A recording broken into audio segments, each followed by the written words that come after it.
Christmas Bible study. Just another chapter by chapter. Just another. The Bible is amazing. This chapter is on a very popular topic. Money. Luke chapter 16. Now he said to the disciples, there was a rich man who received an accusation that his manager was squandering his possessions. So he called the manager in and asked, what is this I hear about you? Give an account for your management, because you can no longer be my manager. Then the manager said to himself, what will I do since my master is taking the management away from me? I'm not strong enough to dig. I'm ashamed to beg. I know what I'll do, so that when I'm removed from management, people will welcome me into their homes. The man just got fired, and he's going to have some sense of urgency on what he needs to do next if he wants to be okay in living. This is what he comes up with. So he summoned each one of his master's debtors. How much do you owe my master? He asked the first one. 100 measures of olive oil, he said. Take your invoice, he told him. Sit down quickly and write 50. He goes on to do this to all of his master's clients and tells them to chop off some of their debt to the manager's master. Dishonest. Verse 8, the master praised the unrighteous manager because he had acted shrewdly. He acted smart and quick. For the children of this age are more shrewd than the children of light in dealing with their own people. At first glance of this, it looks like Jesus is praising dishonesty, but you have to keep reading. Verse 9, and I tell you, make friends with for yourselves by means of worldly wealth, so that when it fails, they may welcome you into eternal dwellings. Whoever is faithful in very little is also faithful in much, and whoever is unrighteous in very little is also unrighteous in much. Jesus is saying the people of this world act faster and more smart in worldly dealings than the people of light do with eternal dealings. If we are faithful with things of this earth, then we can be faithful with things of heaven. If we squander things of the earth, then how is Jesus going to trust us to take care of things for heaven? Verse 11, so if you have not been faithful with worldly wealth, who will trust you with what is genuine? And if you have not been faithful with what belongs to someone else, who will give you what is your own? No servant can serve two masters, since either he will dislike one very much and love the other, or he will be devoted to one and despise the other. You cannot serve both God and money. Jesus is not endorsing deception. He is lamenting spiritual laziness. The manager, this dishonest manager, realized that time was short and he needed to act fast. But the children of heaven are lazy in their spiritual dealings. God's people live as if eternity needs no preparation. Are you kidding me? We gotta get to work. Verse 14, the Pharisees, who were lovers of money, were listening to all these things and scoffing at him. They were making fun of him. And he told them, you are the ones who justify yourselves in the sight of others, but God knows your hearts. For what is highly admired by the people is revolting in God's sight. The Pharisees were lovers of money. The more money and success, the better they looked, the more righteous they looked. And things that we admire is revolting to God. Money, fame, all of those things. What the world honors is detestable to God. Jesus has been talking about money this whole time, and then verse 18 is random, abrupt. It's surgical.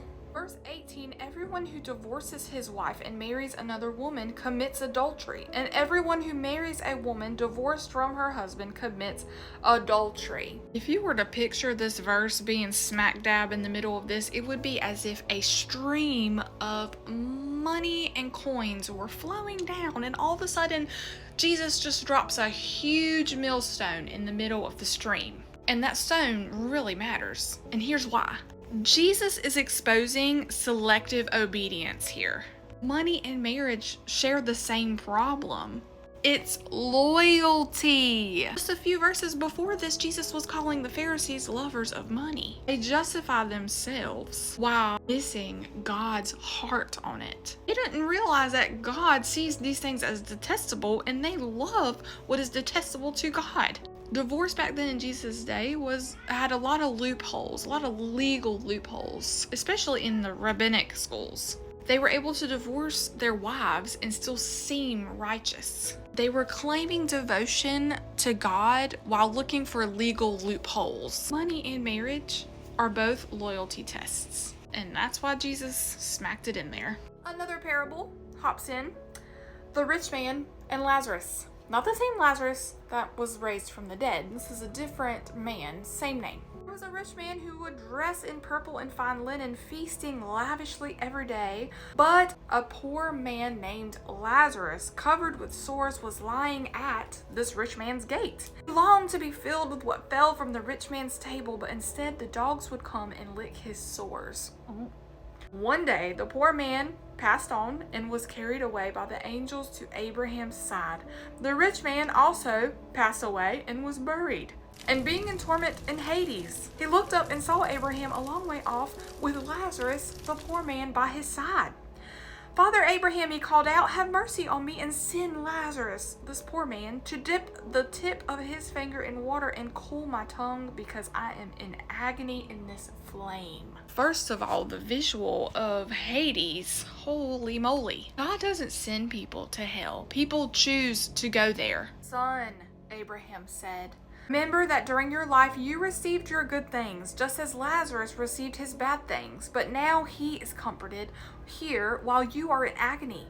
Besides, this a great chasm, a great space separation has been fixed between us, so that those who want to pass over from here cannot, neither can those from there cross over to us. Once you are in your place for eternity, there is no exit." "Father," he said, "then I beg you to send him to my father's house, because I have 5 brothers, to warn them, so they won't also come to this place of torment." But Abraham said, "They have Moses and the prophets. They should listen to them." "No, Father Abraham," he said, "but if someone from the dead goes, then they will repent." But he told him, "If they don't listen to Moses and the prophets, they will not be persuaded if someone rises from the dead." The rich man wasn't condemned for any cruelty or acts of violence. He was condemned for his indifference. The rich man did not see people because he was rich. His master was money. Lazarus, this poor man, was not praised for his virtue. He was just seen by God. And that's not saying just because you're poor, you're going to heaven. It's saying that his heart was in a different place than the rich man's. Wealth is not proof of righteousness. It is, however, a tool that reveals priorities. Jesus does not say that money is evil. He is just saying it makes a really crappy God. It demands devotion, loyalty, and promises of security temporarily, but not eternally. And there's a struggle to believe down at the bottom for these rich brothers. It's humanity's struggle to believe if you feel so secure. And the reason why the Pharisees scoffed at Jesus is because this whole teaching threatened their equation, that this visible success equals divine favor, which we all know is a big fat false. Thank you for watching this Christmas study, and I'll see you in the next video when we cover Luke chapter 17.